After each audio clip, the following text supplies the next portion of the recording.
सभापति जी, खेल और खिलाड़ी की कोई जात नहीं होती, ना उसका कोई मजहब होता है, और इसलिए शायद राजनीतिक पार्टियां खेल को उतना महत्व नहीं देती जितना देना चाहिए।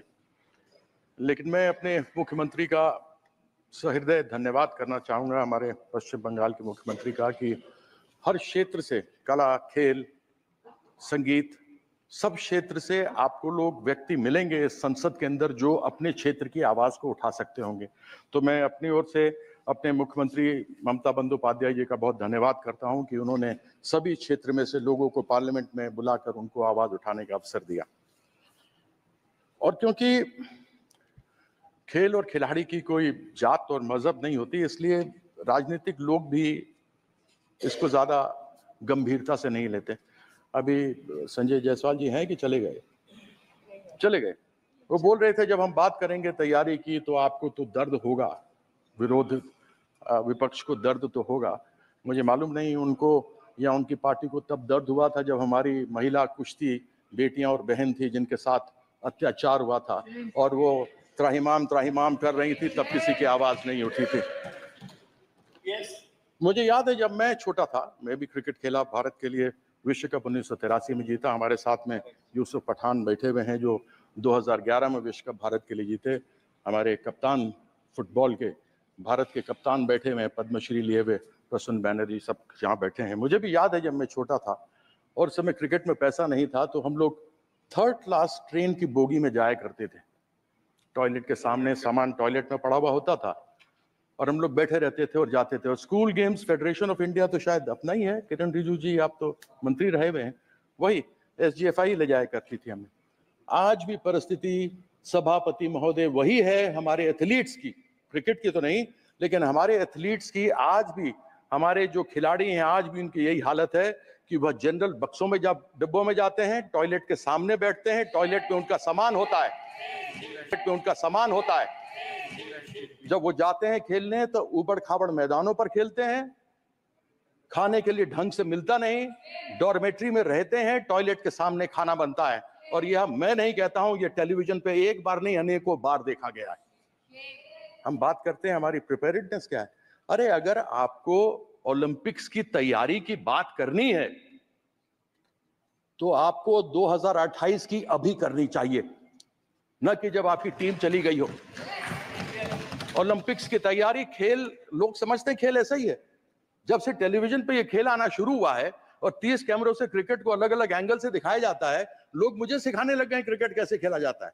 उनको मालूम नहीं कि जब थॉमसन 100 की स्पीड पर गेंद करता था, सुनील गावस्कर सामने होता था, या सचिन तेंदुलकर एक तरफ हो और ब्रेटली दूसरी तरफ हो, तो 0.42 सेकेंड्स गेंद को निकलने में, बल्लेबाज तक पहुंचने में, और 0.38 सेकेंड्स बल्लेबाज को तय करने में कि मैं फ्रंट फुट पर जाऊं, बैक फुट पर जाऊं, हुक करूं, कट करूं, पुल करूं, क्या करूं।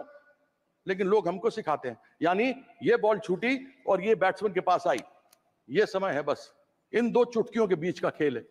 उसको संभवतः लोग समझेंगे नहीं, बहुत आसानी से लेते हैं कि हमारे प्रधानमंत्री जी ने किया। मुझे बड़ी खुशी है कि जब प्रधानमंत्री जी ने हमारी महिला कुश्तीबाज, कुश्ती लड़कियां जब आई थी तो उन्होंने उनका स्वागत किया था, सम्मान किया था, बड़ी प्रसन्नता हुई थी जब उनके साथ वो खा रहे थे। लेकिन तब दुख हुआ था जब उन्होंने, उनके साथ अत्याचार हुआ था उन महिलाओं के साथ, तब उन्होंने मौन व्रत धारण करके रखा था।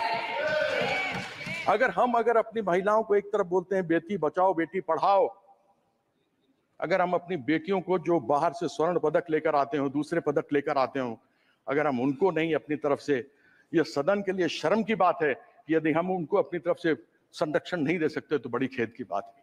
आज बात करते हैं कि हमने नीरज चोपड़ा को भेजा। मैं ये जानना चाहता हूं कि जब तक नीरज चोपड़ा ने स्वर्ण पदक नहीं जीता था भाला फेंकने में, जावलिन में, तब तक उसके लिए सरकार ने क्या किया था। अभिनव बिंद्रा जिसने पहला स्वर्ण पदक जीता शूटिंग के अंदर, उसके पहले, शूटिंग के पहले जब किया था तो सरकार ने उसके लिए क्या किया था, या उसके एसोसिएशन फेडरेशन ने क्या किया था। मैं जानना चाहता हूं कर्नल मलेश्वरी जिसका नाम हटा दिया गया था टीम के ऊपर, पार्लियामेंट में आया था 2002 या 2004 की दो की बात है, जब उनको निकाल दिया गया था, जब वो वापस आई और उन्होंने उस समय कांस्य पदक जीता था तो बड़ी प्रसन्नता हुई थी, किसी ने नाम नहीं सुना था, उनको खूब अलग अलग उनको उपहार मिले थे। मैं ये जानना चाहता हूं सरकार से कि ओलंपिक्स में, एशियन गेम्स में वर्ल्ड चैंपियनशिप्स में भेजने से पहले, आने के बाद तो आप न जाने क्या क्या चीज उनको देते हैं जो मिलना भी चाहिए। लेकिन मैं ये जानना चाहता हूं कि एक अच्छा खिलाड़ी, एक अच्छा अभिनव बिंद्रा बनाने के लिए, एक नीरज चोपड़ा बनाने के लिए, एक पीवी सिंधु बनाने के लिए, एक साइना नेहवाल बनाने के लिए, एक साइना मिर्जा बनाने के लिए आपने सरकार क्या क्या करती है? ऐसा सरकार को यह जवाब देना चाहिए। कौन सी प्रिपेयर्डनेस? आज एक बार कोई व्यक्ति, कोई लड़का या लड़की, हमारे देश की बेटी या बेटा अच्छा करके बाहर से आता तो आप सब कुछ देने को तैयार हो जाते हैं। लेकिन कैसे वो अच्छा बनकर आगे बढ़े उसके लिए क्या करते हैं? साई में स्पोर्ट्स अथॉरिटी ऑफ इंडिया, भारतीय खेल प्राधिकरण, कहां है कोचेस, कहां है प्रशिक्षक? आज खेलो इंडिया आपने शुरू किया, बड़ी प्रसन्नता की बात है। जो भी आए वो खेल सकता है, लेकिन क्या जो भी आए खेल सकता है? उसमें से प्रतिभा एकलव्य की तलाश कौन करेगा? उसके लिए कोई व्यवस्था है क्या? उसकी व्यवस्था नहीं होती।